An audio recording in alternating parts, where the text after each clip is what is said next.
வணக்கம் நண்பர்களே, நான் உங்கள் டாக்டர் கே துளசி ராமகிருஷ்ணன் பேசுகிறேன். இந்த வீடியோவில் நம்ம பார்க்க போகிறது ரிஷப ராசிக்காரர்கள் வரவிருக்கிற ராகு கேது பயிற்சி 2026 அதற்கான செய்ய வேண்டிய பரிகாரங்கள்லாம் என்னென்ன, ரொம்ப சக்தி வாய்ந்த பரிகாரங்கள், லால்கீதா பரிகாரங்களை பற்றி நம்ம பார்க்க போகிறோம். ராகு கேது பயிற்சி பலன்கள் நம்ம சேனலில் ஆல்ரெடி நம்ம வீடியோ போட்டாச்சு. அதை பார்க்காதவங்க தயவுசெய்து அதை பார்த்துருங்க. அதுக்கான லிங்க்கை நம்ம இந்த வீடியோவோட டிஸ்கிரிப்ஷனில் நான் கொடுத்துட்றேன்.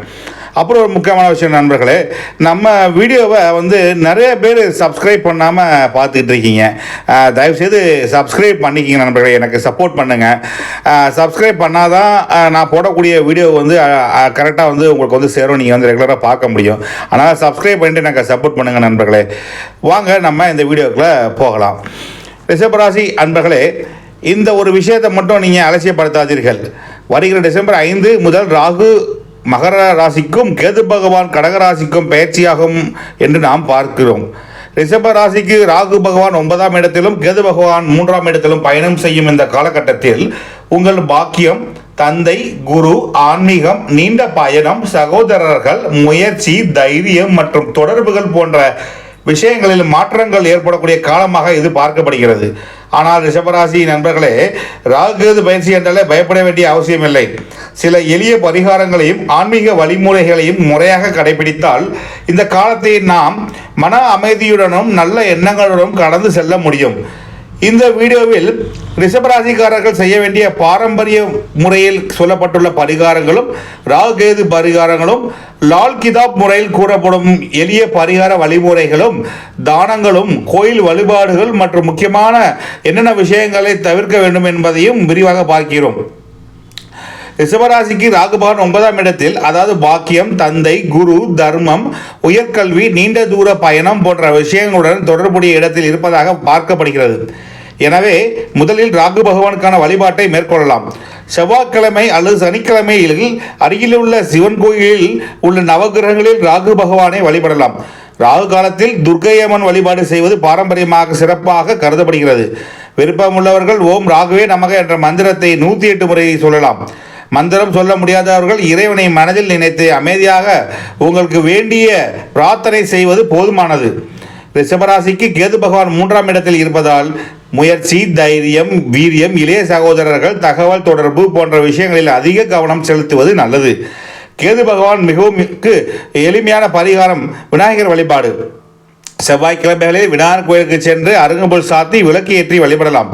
விருப்பமுள்ளவர்கள் ஓம் கம் கணபதவே நமக, ஓம் கேதுவே நமக என்ற மந்திரத்தை 108 முறை ஜபிக்கலாம். மேலும் விநாயகர் பகவானுக்கு தேங்காய் உடையத்தை வழிபடுவதும் பாரம்பரியமான எளிய பரிகாரமாக கருதப்படுகிறது. ரிஷபராசிக்கு ராகு பகவான் 9ஆம் இடத்தில் இருப்பதால் இந்த பயிற்சி காலத்தில் ஒரு முக்கியமான பரிகாரம் இருக்கிறது. அது தந்தை, குரு மற்றும் வயதில் மூத்தவர்களை மதிப்பது. அவர்களிடம் தேவையில்லாமல் வாக்குவாதம் செய்வதை தவிருங்கள். தந்தை உயிருடன் இருந்தால் அவர்களுடைய ஆசீர்வாதத்தை பெறுங்கள். உங்களுக்கு கல்வி அல்லது ஆன்மீகத்தில் வழிகாட்டியாக உள்ள ஆசிரியர்கள் இருந்தால் அவர்களை நினைத்து மரியாதை செலுத்துங்கள். முடிந்தால் ஒரு நல்ல ஆசிரியருக்கு தேவையான பொருளை வாங்கி கொடுப்பதும் அல்லது மாணவர்களுக்கு கல்வி உதவி செய்வதும் போன்ற தர்ம செயல்களை மேற்கொள்ளலாம். 9ஆம் இடத்தில் நல்ல சக்தியை வளர்க்க தர்மம் மற்றும் பெரியோர்களின் ஆசீர்வாதம் முக்கியம் என்று பாரம்பரிய ஜோதிடத்தில் கருதப்படுகிறது. ராகு கேதுவுடன் தொடர்புடைய மற்றொரு பாரம்பரிய வழிபாடு நாக தெய்வ வழிபாடு. உங்கள் குடும்ப வழக்கத்திற்கு ஏற்ற வகையில் கோவிலில் உள்ள நாகர் சன்னதியில் வழிபடலாம். அமாவாசை, நாகபஞ்சமி போன்ற முக்கிய நாட்களில் கோயில் மரபுக்கு ஏற்ப நாக தெய்வத்தை வழிபடலாம். ஆனால் உயிருள்ள பாம்புகளுக்கு பால் ஊற்றுவது போன்ற செயல்களை செய்ய வேண்டாம். அதற்கு பதிலாக கோயில் உள்ள நாகர் சன்னதியில் முறையாக வழிபடுவது பாதுகாப்பானதாகவும் சிறப்பானதாகவும் கருதப்படுகிறது. இப்போது ரிஷபராசிகர்கள் அதிகம் எதிர்பார்க்கும் லால் கிதாப் பரிகாரங்கள் பற்றி பார்க்கலாம். லால் கிதாப் என்பது தனித்துவமான பாரம்பரிய ஜோதிட பரிகார முறையாகும். இதை நம்பிக்கையுடன் உங்கள் சக்திக்கு ஏற்ற வகையில் மட்டுமே செய்யுங்கள். ராகுவுக்காக தேங்காய் அல்லது உணவுப் பொருட்களை தேவையுள்ளவர்களுக்கு தானமாக வழங்குவது போன்ற எளிய பரிகாரங்களை மேற்கொள்ளலாம். சனிக்கிழமைகளில் ஏழை அல்லது தேவையுள்ள ஒருவருக்கு உணவு வழங்குவது நல்ல தர்ம செயலாகும். மேலும் ராகு பகவானுடன் தொடர்புடைய கருதப்படும் கருப்பு எல் போன்ற பொருட்களை உங்கள் குடும்ப வழக்கம் மற்றும் நம்பிக்கைக்கு ஏற்ப தானமாக வழங்கலாம். கேது பகவானுக்காக நாய்களுக்கு உணவு வழங்குவது போன்ற பரிகாரங்களும் பாரம்பரியமாக கருதப்படுகின்றன. இங்கே முக்கியமான விஷயம் என்னவென்றால், பரிகாரம் செய்வதற்காக அதிக பணம் செலவு செய்ய வேண்டிய அவசியமில்லை. உங்கள் சக்திக்கு ஏற்ற தானமும் அன்னதானமும் உதவியும் போதுமானது. ரிஷபராசிக்கு கேது பகவான் 3ஆம் இடத்தில் இருப்பதால் சகோதரர்கள் மற்றும் நெருங்கிய உறவினர்களுடன் தேவையில்லாத மனக்கசப்பு ஏற்படாதபடி பார்த்துக் கொள்ளுங்கள்.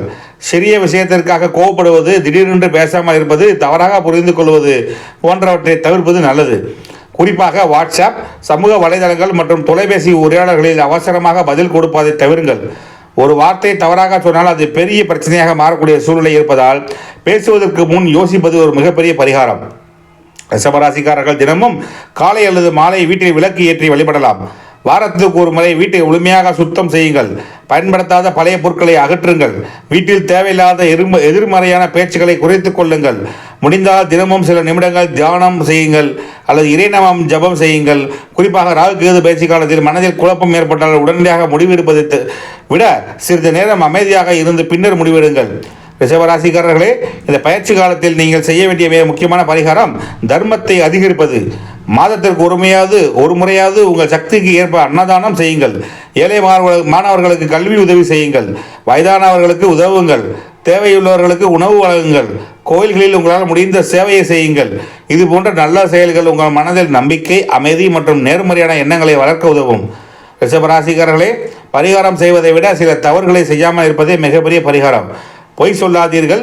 தேவையில்லாத வாக்குவாதங்களை தவிருங்கள். தந்தை, குரு மற்றும் பெரியவர்களை அவமதிக்காதீர்கள். அவசரமான பயண முடிவுகளை தவிருங்கள். யாரையும் கண்மூடித்தனமாக நம்பி பணம் கொடுக்காதீர்கள். மேலும் குறுக்கு வழியில் வெற்றி பெற வேண்டும் என்ற எண்ணத்தை தவிர்த்து நேர்மையான முயற்சியை தொடர்ந்து செய்யுங்கள். ரிஷபராசி அன்பர்களே, ராகு கேது பயிற்சி என்பது பயப்பட வேண்டிய விஷயம் அல்ல. இது வாழ்க்கையில் சில விஷயங்களை மறுபரிசீலனை செய்யும் ஒரு காலமாக எடுத்துக்கொள்ளலாம்.